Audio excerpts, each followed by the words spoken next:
verde que faltan 5 y la roja 1. Ya. Muchas gracias. Buenas tardes, creo ya, con todos y con todas. Mi nombre es Karina Avanza, soy consultora internacional de la OPS, justamente trabajando con el equipo de Ernesto Báscolo.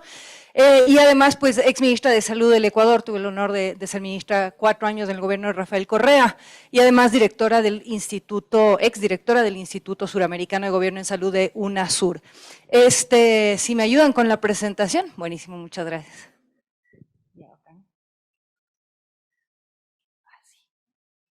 Vamos a ver.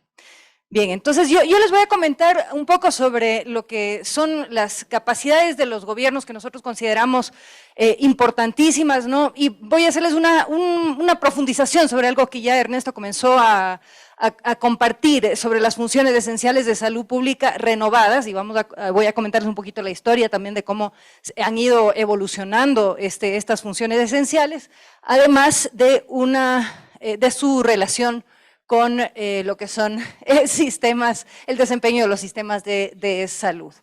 Bien, partir tal vez de que nosotros tenemos grandes logros, estos son datos pre-pandemia, ¿no? Y obviamente tenemos un contexto muy distinto que tenemos que considerar, pero algunos temas, ¿no? Hasta el 2016, reducción en la tasa de mortalidad evitable en 42% a nivel regional, incremento del índice del HAQ que nos comentaba el doctor esta mañana, ¿no es cierto?, de acceso y calidad en la región, incremento del índice de cobertura universal acá en la región y tal vez destacar la región a nivel global en cuanto a este índice. La disminución anual en el número de personas con gasto de bolsillo catastrófico, reducción en la dependencia del gasto de bolsillo, ya nos comentaban también un poquito sobre aquello, pero de 38% al 33% en 2017, 33% de incremento en el gasto público en salud como porcentaje del PIB, es decir, del 3 al 4% a nivel regional. 31 Estados miembros ejecutando acciones en el 2019 para realizar la salud universal de forma progresiva, 26 Estados miembros ejecutando iniciativas de políticas en 2019 para mejorar el financiamiento en salud y 15 Estados miembros ejecutando iniciativas de políticas en el 2019 para ampliar el acceso. Habíamos visto la distinción que hacía Ernesto, que es bastante importante, ¿no?, entre cobertura y el acceso. Ya iba a decir siguiente, por favor. A ver si me funciona. Sí. Casi. Ahí está, ya.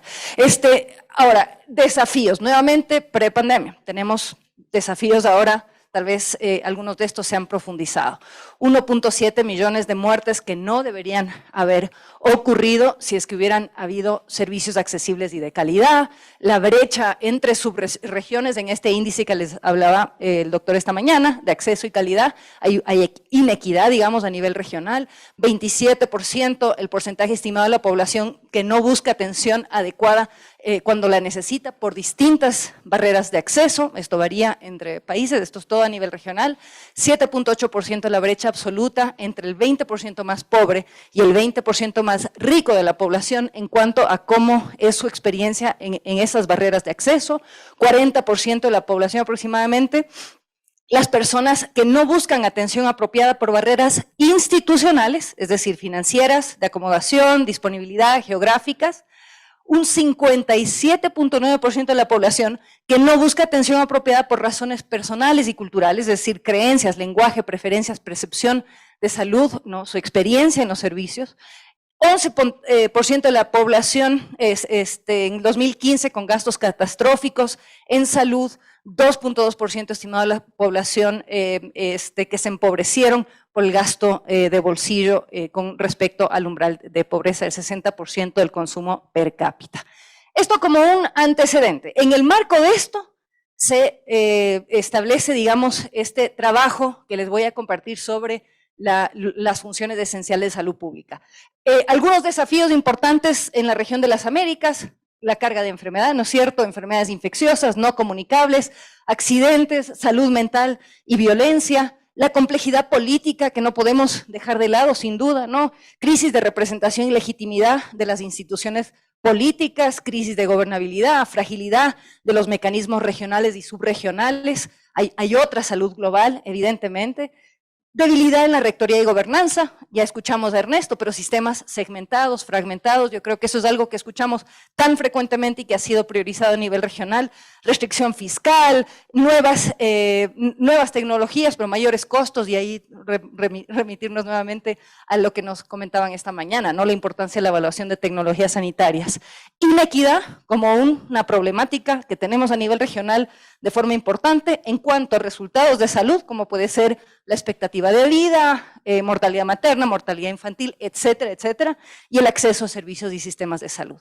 Todo esto, además, con otras problemáticas enormes que tenemos que afrontar. Cambio climático, envejecimiento poblacional, no como una problemática, pero sí como una situación que tenemos que abordar desde los sistemas, y el tema de migración también, como una de las problemáticas importantes.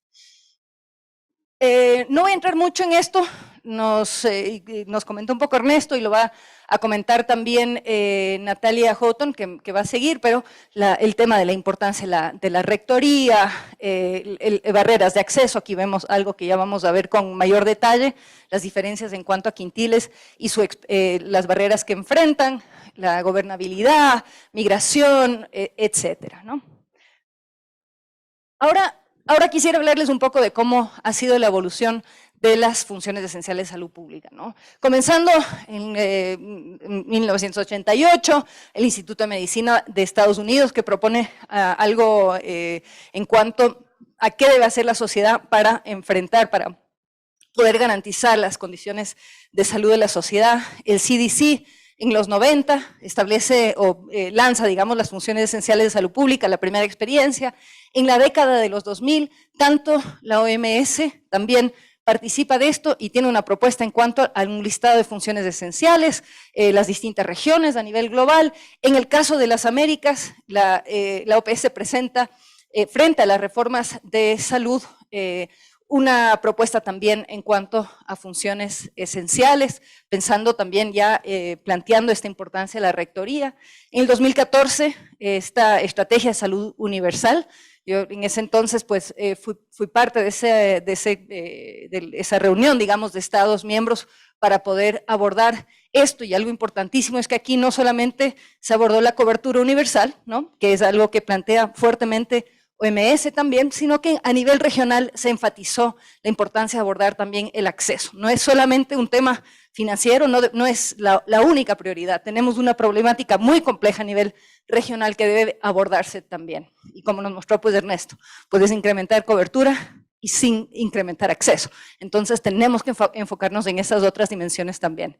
La Agenda de Salud Sostenible, que se lanzó en el 2017, y el plan estratégico también pues de la OPS, ahora algo más reciente, que en el 2021 los Estados miembros lanzaron la estrategia de resiliencia, ¿no?, en cuanto a los sistemas de salud, pensando en la pandemia, también el impacto que tuvo la pandemia, y ahí de forma también pues consensuada, destacan la importancia de implementar las funciones esenciales de salud pública renovadas.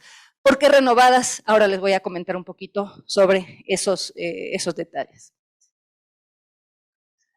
Bien, ¿cuál fue el proceso nuestro de elaboración? Como pueden ver, aquí hay del 2017 al 2022, es decir, fue un proceso bastante largo. Se realizó una revisión extensiva, evidentemente, la literatura, numerosos encuentros regionales, participaron escuelas de salud pública de distintos países. En el 2019 se validaron esta primera propuesta con los distintos departamentos de la propia OPS.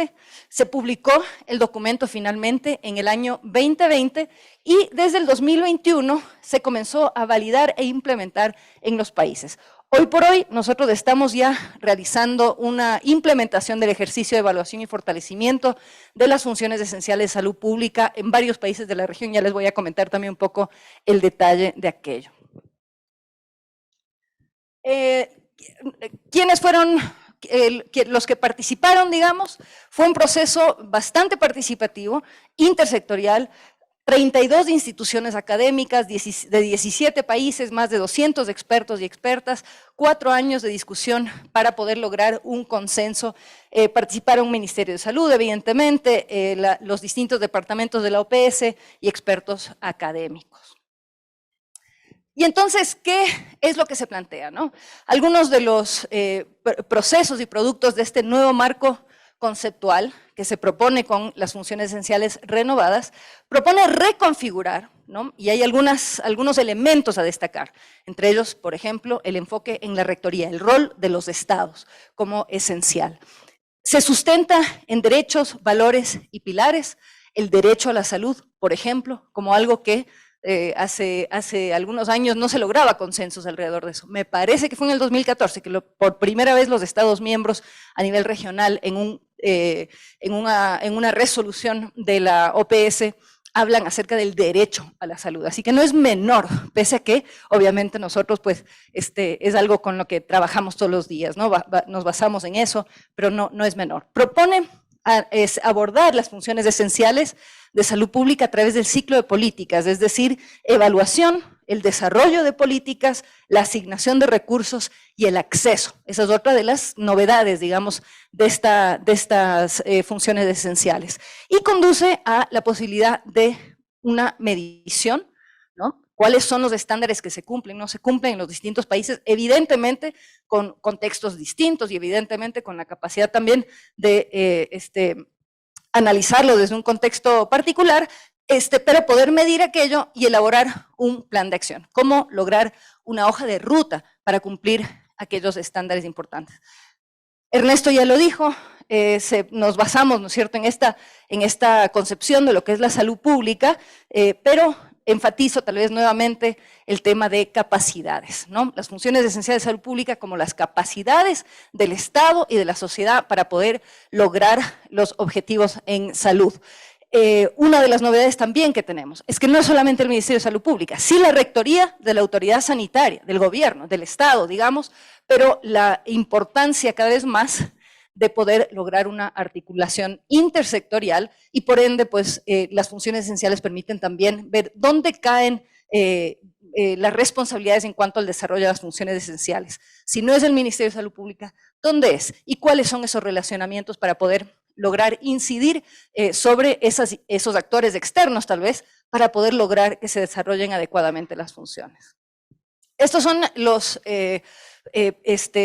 pilares, digamos, bajo los cuales se sustentan estas funciones esenciales, aplicar los valores de la salud pública para abordar las inequidades en relación a la salud y sus causas. Nuevamente, no es menor, no todo el mundo está de acuerdo con el tema de abordar las inequidades, pero desde la región hemos sido muy enfáticos, digamos, en posicionar esto como uno de los ejes bajo los cuales debemos trabajar. Abordar las condiciones sociales, económicas, culturales y políticas que determinan la salud, garantizar el acceso universal a los servicios de salud pública integrales, integrados, individuales y colectivos, expandir la función de rectoría de las autoridades de salud para abordar los desafíos de salud pública. Ups. ¿Y ahora cómo se va para atrás? A ver. Ya. Entonces, enfatizar. Este es el ciclo de políticas, evaluación, desarrollo de políticas, asignación de recursos y acceso, nuevamente como un tema importantísimo. Tenemos un abordaje o proponen un abordaje integrado, servicios individuales y también servicios colectivos, un ciclo que se retroalimenta, no es un proceso lineal, un énfasis sobre los determinantes sociales y esta coordinación intersectorial que por ende se requiere. Voy a detenerme un poquito en cuáles son estas 11 funciones esenciales de salud pública, cuál es el rol que deben cumplir o qué capacidades deben tener el Estado en cuanto a estas distintas áreas, de estas 11 funciones para lograr sus objetivos en cuanto a salud. Por un lado, la FESP, y aquí hablamos con los acrónimos que cuando trabajas todos los días te acostumbras, después nadie entiende lo que dices. La primera función esencial, monitoreo y evaluación, acceso a información, el marco normativo que permite aquello, el uso que se le dé a la información para poder guiar la toma de decisión en cuanto a las políticas públicas.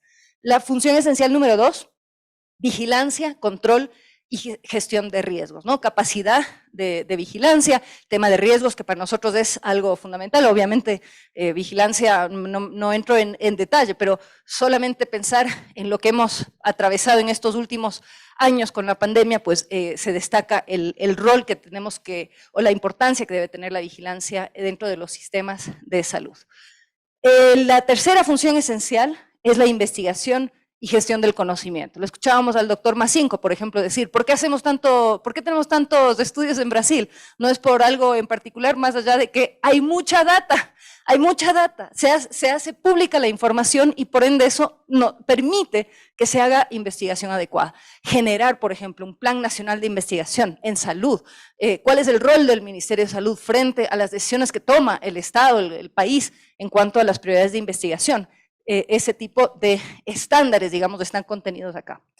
La cuarta función esencial se refiere a políticas, legislación y marcos regulatorios, ¿no? Poder tener una concordancia entre lo que se quiere lograr en salud y un marco regulatorio que te facilite aquello, que le faculte, digamos, por ejemplo, a la autoridad sanitaria la capacidad de regulación, etcétera, ¿no? Y el diseño de políticas públicas basadas en información, basadas en una planificación adecuada, etc.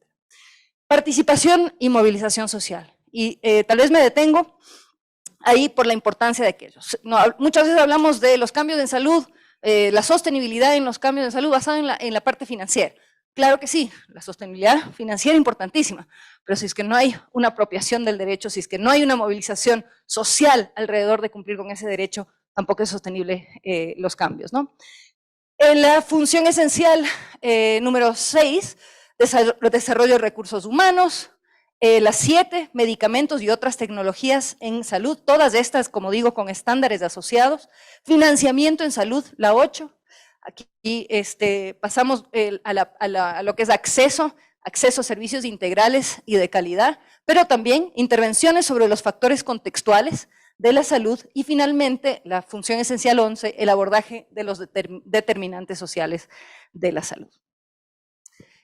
Son una herramienta, aquí las vemos todos, aquí están los pilares bajo los cuales se han desarrollado estas funciones esenciales, pero son básicamente una herramienta para poder evaluar y fortalecer las capacidades de las autoridades de salud que son indispensables para asegurar el acceso universal y equitativo a las intervenciones.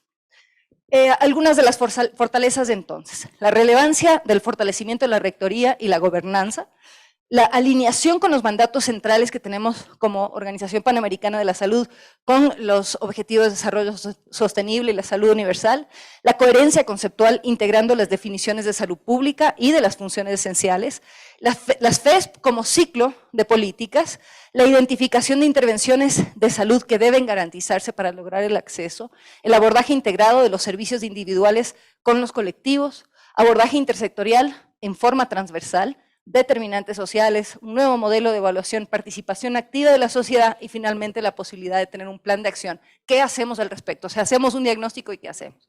Aquí solo brevemente hay una relación muy fuerte entre lo que estamos proponiendo y lo que ha lanzado recientemente la Organización Mundial de la Salud en cuanto al desempeño de los sistemas de salud. Y aquí vemos, ¿no es cierto? O sea, ¿cuáles son las funciones que ellos proponen?